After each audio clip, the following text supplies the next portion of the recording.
Robocraft Royale recently went offline.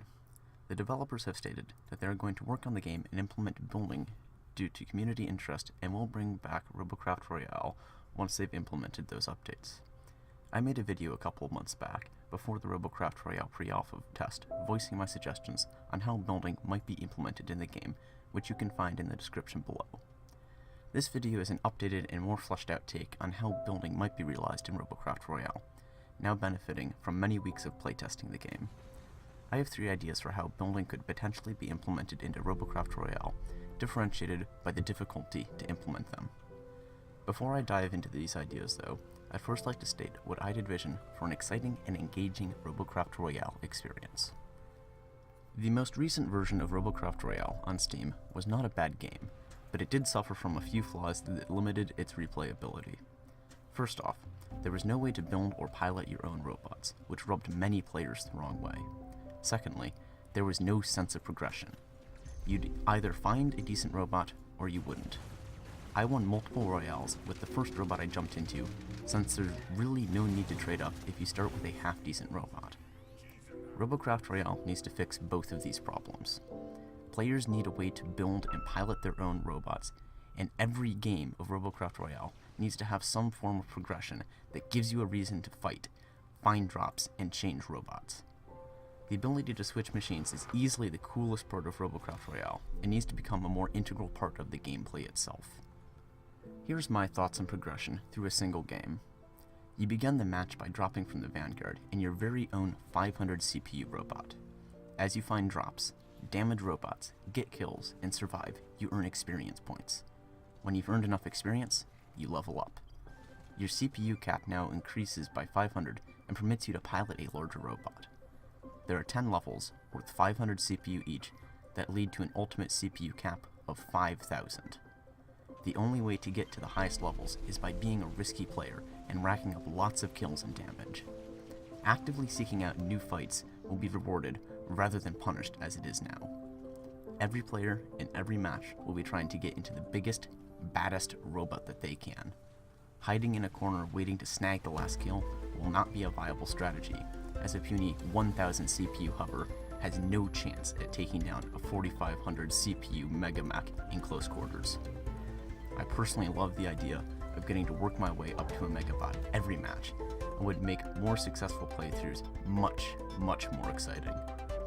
I'll be using this progression template for all 3 of my building ideas, though I'm sure the ideas could be adapted without my progression system too.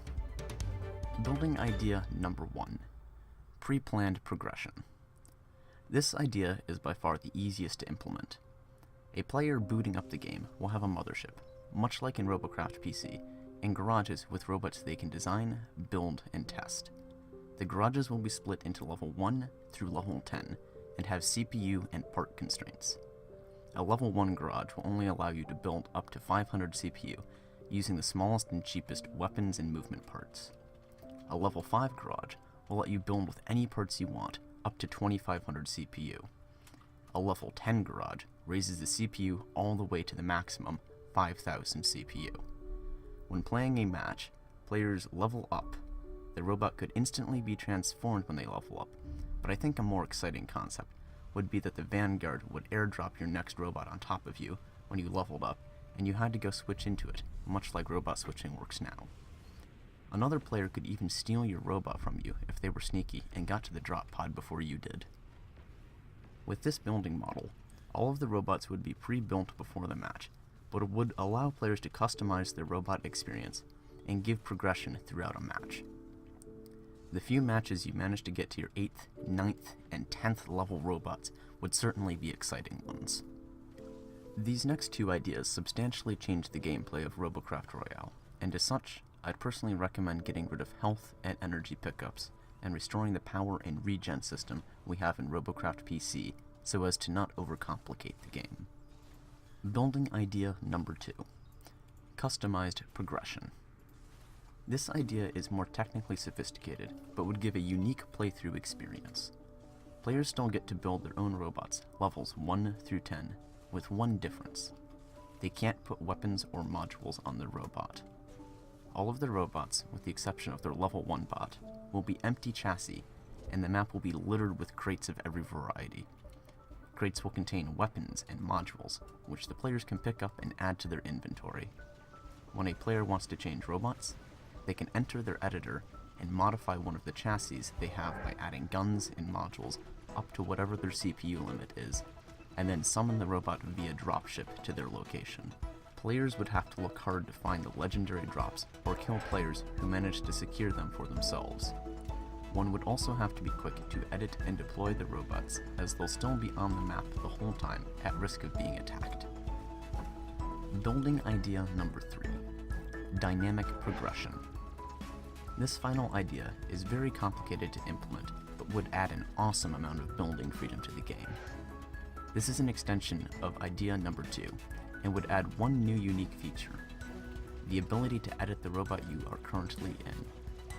Your level 1 robot would have no weapons or modules, and the only way to get some are to find a crate and quickly attach them.